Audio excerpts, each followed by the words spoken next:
Was Harambe protecting the boy, or was the internet watching the wrong moment? On 28th May 2016, a young boy climbed through a barrier at Cincinnati Zoo and fell 15 feet into a gorilla enclosure. For roughly 10 minutes, he was trapped with Harambe, a silverback weighing well over 400 pounds. Then came one rifle shot. The boy survived. Harambe did not. Millions watched fragments of the footage and reached an instant verdict. Some saw a gorilla trying to protect a child. Others saw a child seconds away from death. The mother was condemned. The zoo was accused of murder. And Harambe became a symbol and one of the biggest memes of the decade. But the footage that shaped public opinion may not show the moment that actually decided the case. So before we open the file, give me your first verdict in the comments. Should the zoo have fired or tried another way? Gorilla World had been open since 1978. For 38 years, nobody had entered the enclosure. That record ended when one small child got through. He crossed the public barrier, moved through vegetation, and fell into a moat containing shallow water. 3 gorillas were outside. Keepers immediately called them indoors. 2 females responded. Harambe stayed behind and climbed down towards the boy. The fall alone could have badly injured him. Now he was inside the territory of an adult male gorilla with no physical barrier left between them. The public barrier was meant to make this situation impossible. It did not. The zoo pointed out that the enclosure had passed earlier inspections and had never been breached in 38 years. That matters. This was not a trap everyone knew was waiting to spring. But safety systems are not judged only by how many ordinary days they survive. They are also judged by what happens on the one extraordinary day when somebody tests them. Federal inspectors later concluded that the barrier was no longer effective on the day of the incident. Before Gorilla World reopened, the zoo made it taller, added nylon mesh nets, and installed surveillance cameras. Those changes do not mean the zoo wanted Harambe to die. They do mean the original protection was not good enough. Harambe was 17 years old. He was not a trained attacker, and he was not a storybook villain. He was a wild animal, reacting to a completely abnormal situation inside his own enclosure. This is where the video becomes dangerously easy to misread. In some moments, Harambe appears calm. He stands over the boy, touches him, and seems to study him. That was enough for many viewers to decide he was protecting the child. And there was a real reason that idea felt believable. 20 years earlier, at Brookfield Zoo near Chicago, a 3-year-old boy fell 24 feet into a gorilla enclosure and was knocked unconscious. An 8-year-old female named Binti Jua approached him with her own baby clinging to her back. She picked the boy up and carried him towards the service door where zoo staff were waiting. There were 6 other gorillas inside the enclosure. It was an extraordinary rescue. But Binti Jua was not Harambe. She was a smaller female carrying an infant. The fallen child was unconscious. Her behaviour became calm and purposeful almost immediately. In Cincinnati, the boy was conscious. The crowd was screaming, and Harambe was moving him through the enclosure. Officials and first responders described the movement as violent dragging and throwing.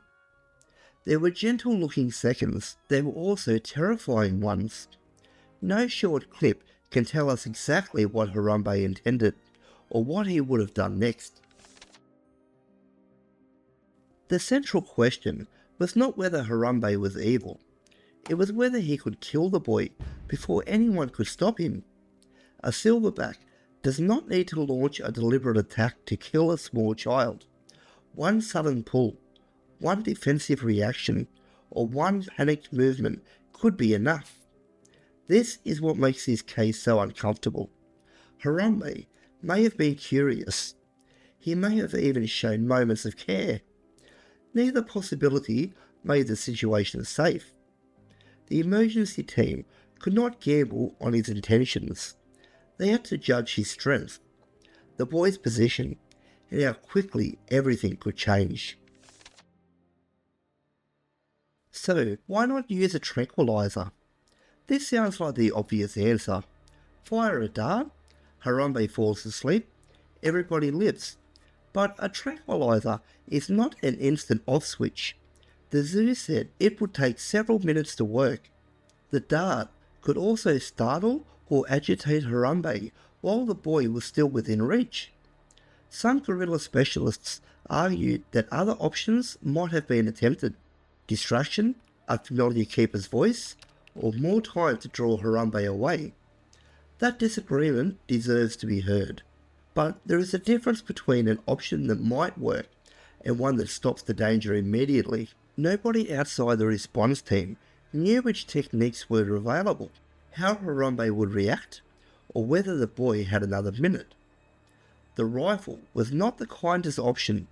It was the only one with a reliable, immediate effect. Once the boy was safe, the internet went looking for someone else to punish. Most of that anger landed on his mother.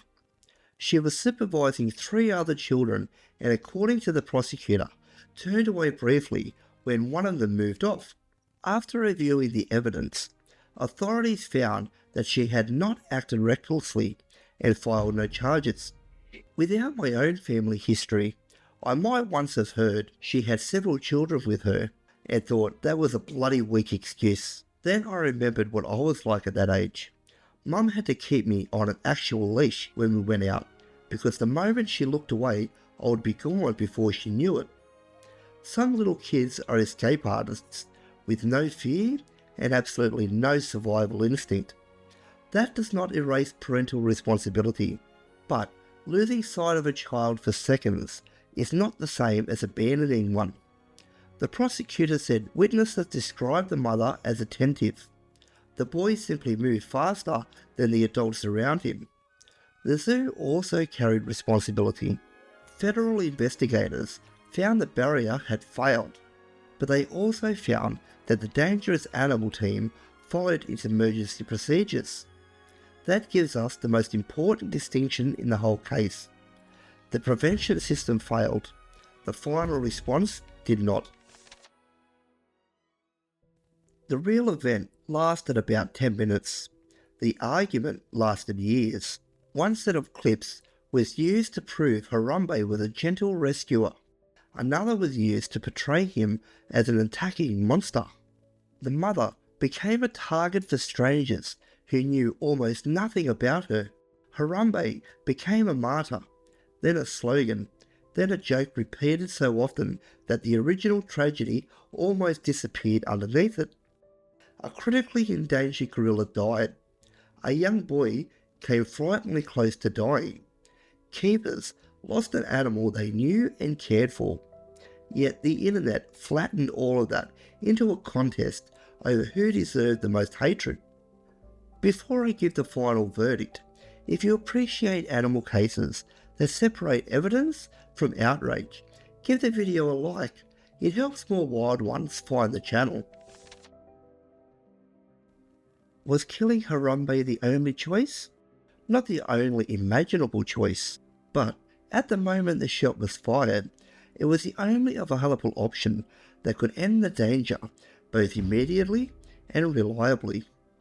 The claim that Harambe was certain to protect the boy is unproven. The claim that a tranquilizer offered an equally safe rescue is also unproven. The child was in immediate danger, confirmed.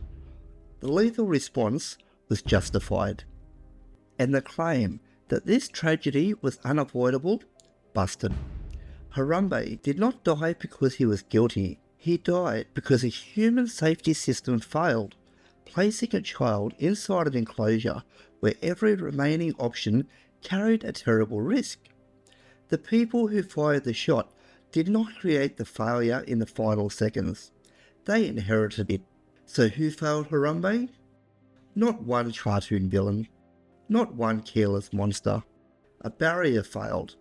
Adult attention failed for a few seconds. And afterwards, the internet failed to accept that more than one thing could be true at once. Harambe may not have intended to hurt the boy. The zoo still could not safely assume that he would not. Receipts first, verdict later. And in this case showed what happens when one failed barrier forces a fatal decision. In 1967, 2 grizzly bears killed 2 young women in different parts of Glacier National Park on the same night. A freak coincidence or a disaster humans helped create?